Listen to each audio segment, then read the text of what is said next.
सबसे पहले तो आपकी वसादत से मैं करगिल की आवाम का शुक्रिया करना चाहता हूं। जिस तरह उन्होंने नेशनल कॉन्फ्रेंस और नेशनल कॉन्फ्रेंस के साथ मिलके कांग्रेस को जो मैंडेट दिया और जो भारी हार का सामना बीजेपी को करगिल में उठानी पड़ी, उसके लिए एक एक करगिल के जो हमारे भाई बहन हैं वो शुक्रिया के हकदार हैं। उसके साथ साथ अपने तंजीम के साथियों को मैं मुबारकबाद पेश करना चाहूँगा। ये कामयाबी न मेरी है, न नासिर की है, न यहाँ पे श्रीनगर में हम में से किसी की। ये कामयाबी करगिल में मेरे तंजीम के जो साथी हैं, एडिशनल जनरल सेक्रेटरी कमर अली आखून साहब से लेके डिस्ट्रिक्ट प्रेसिडेंट हाजी हनीफा जान साहब, आउटगोइंग सीईसी करगिल फ़िरोज़ खान साहब और उनके साथ तमाम जो हमारी टीम है, दिन रात उन्होंने मेहनत की और हमारी जो 12 सीटें हैं ये उनकी कामयाबी का नतीजा है।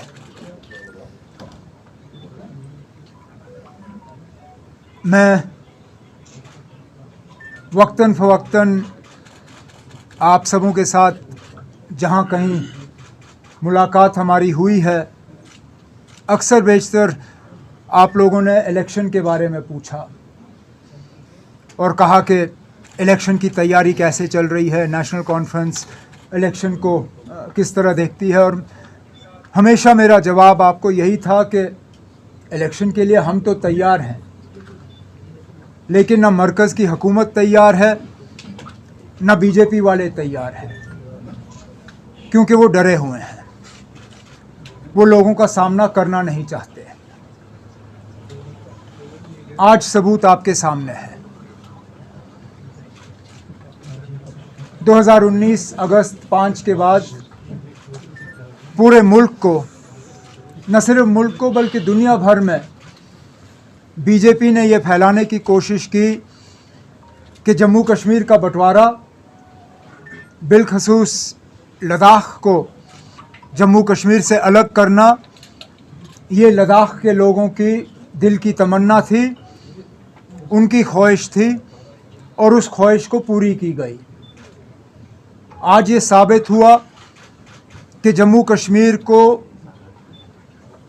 उसका बाइफरकेशन करना, लद्दाख को जम्मू कश्मीर से अलग करना,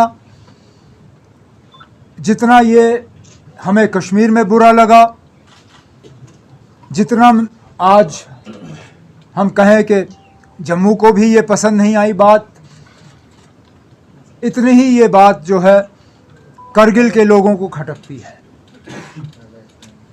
अब बीजेपी वाले आपको शायद ये कहने की कोशिश करेंगे कि वहाँ जी मुसलमान अक्सरियत है, इसलिए नतीजा इस तरह रहा। तो पहले तो मैं उनसे पूछूंगा, क्या फिर लद्दाख का बंटवारा सिर्फ मजहबी बुनियाद पे हुआ?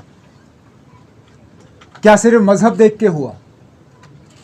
और अगर इस सारे चीज़ को आप मजहब के तराजू में तोल रहे हो तो फिर आप शायद भूल रहे हो कि लद्दाख खित्ता भी मुसलमान अक्सरियत है। बेशक वहाँ बौद्धों की आबादी जो है कम नहीं है, लेकिन अक्सरियत लद्दाख में जो है मुसलमानों की है। और इस इलेक्शन में बौद्ध वोट जो है वो बीजेपी को नहीं गया।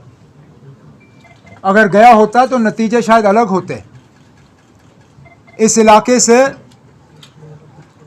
हमारा भी एक बुद्धिस्ट काउंसलर जीत के आया है पदम से। तो ये भी नहीं कहा जा सकता कि नेशनल कॉन्फ्रेंस ने मजहब के बुनियाद पे वोट हासिल किए। हकीकत ये है कि ये इलेक्शन डेवलपमेंट और इन सब चीज़ों के बारे में कम और 5 अगस्त 2019 के बारे में ज़्यादा था। और करगिल के लोगों ने अपने वोट से साबित किया कि वो इस फैसले के साथ नहीं हैं। रही बात हमारे इलेक्शन की, इस नतीजे के बाद तो शायद ये कहा जा सकता है कि हमारे इलेक्शन हमसे और ज़्यादा दूर चले गए।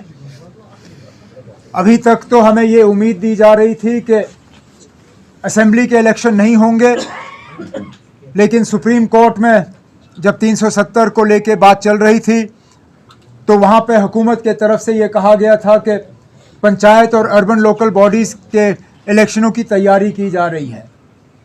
लेकिन पिछले दिनों दिल्ली में होम मिनिस्टर साहब की मीटिंग के बाद जो रिपोर्ट्स देखने को मिल रही हैं, उनके मुताबिक लगता है कि अब ना पंचायत इलेक्शन करने की इनको हिम्मत है, ना बल्दियाती इलेक्शन करने की इनको हिम्मत है। शायद इनका बस चलता तो ये यहाँ पे ये पार्लियामेंट का इलेक्शन भी नहीं कराते, लेकिन पार्लियामेंट इलेक्शन इनकी मजबूरी बन गई है। मुझे बीजेपी से इसका ज़्यादा गिला है नहीं, सियासी पार्टी हैं, हर चीज़ में अपना फ़ायदा और नुकसान देखेंगे। अगर मुझे गिला किसी से है तो वो इलेक्शन कमीशन से है। आज भी बड़े अफसोस से कहना पड़ता है कि जब चीफ इलेक्शन कमिश्नर से जम्मू कश्मीर के इलेक्शन के बारे में सवाल किया गया अभी सुबह के प्रेस कॉन्फ्रेंस में, तो उनका जवाब ये था कि जम्मू कश्मीर के इलेक्शन के बारे में फ़ैसला तमाम हालात को देख के लिया जाएगा, आफ्टर कंसिडरिंग ऑल फैक्टर्स। मैं उनसे पूछना चाहता हूँ, व्हाट आर द फैक्टर्स? क्योंकि हमें जो लगता है there is only one factor, that is fear factor. वो बीजेपी को जो फियर फैक्टर है, बीजेपी वाले इससे पहले राजभवन के पीछे छुपते थे, अब चीफ इलेक्शन कमिश्नर के पीछे भी छुपना शुरू कर गए हैं। और अफसोस की बात है कि चीफ इलेक्शन कमिश्नर और इलेक्शन कमीशन ऑफ इंडिया बजाय ये कि वो आज़ादाना तरीके से अपने फैसले लें, वो सिर्फ और सिर्फ बीजेपी के इशारों पे अपना फैसला ले रहे हैं। नहीं तो कोई जवाजियत नहीं बनती है कि इतने सालों के बाद भी आप जम्मू कश्मीर में असेंबली इलेक्शन नहीं करा सकते हो। अगर इस फेयर फैक्टर के अलावा और कोई फैक्टर है तो हम इलेक्शन कमीशन से सुनना चाहेंगे। क्या यहाँ पे इंटरनल सिक्योरिटी हालात जो हैं इस हद तक बिगड़ गए हैं कि अब आप इलेक्शन कर नहीं सकते हो? अगर बिगड़ गए हैं तो बताइए, क्योंकि अभी तक तो पूरी दुनिया को यह बताया गया था कि जम्मू कश्मीर में 5 अगस्त 2019 के बाद हालात में बहुत ज़्यादा बेहतरी आई है। यहाँ करोड़ से ज़्यादा टूरिस्ट आ रहे हैं, पता नहीं कितने कितने नंबर यहाँ दिए जा रहे हैं। अगर ये सब सच है तो फिर हमें बताइए ना, अब क्या फैक्टर है? आप किन फैक्टरों को कंसिडर कर रहे हैं? क्योंकि आप बार बार ये जो है राजभवन या इलेक्शन कमीशन के पीछे छुप के लोगों को अपने हक से महरूम नहीं रख सकते। लोगों का हक है अपनी हुकूमत का फैसला करना। क्या हमें उतना हक नहीं है जितना मध्य प्रदेश, छत्तीसगढ़, राजस्थान, तेलंगाना और मिज़ोरम को है? अगर वहाँ पे आज वक्त के मुताबिक इलेक्शन का ऐलान हो सकता है तो जम्मू कश्मीर में क्यों नहीं? जम्मू कश्मीर के आवाम के तरफ से आज ये मेरा सीधा सीधा सवाल chief election commissioner of India से है। मेहरबानी करके जम्मू कश्मीर के लोग आपसे सुनना चाहेंगे, what are the factors that are responsible for denying the people of Jammu and Kashmir their democratic right to a government? Because I need only remind you of your own words a few months ago, जहाँ पे इसी तरह एक सवाल के जवाब में आपने कहा था, yes we recognise there is a vacuum and that vacuum needs to be filled. उस वैक्यूम को भरने के लिए अब कौन से फैक्टर आपको नज़र आ रहे हैं कि आप इलेक्शन नहीं करा सकते हो? हमें बता दीजिए। मैं शुरू में इतना ही कहना चाहता था, इसके बाद जो भी आपके सवाल हैं मैं कोशिश करूंगा उनका जवाब देने की। बताइए।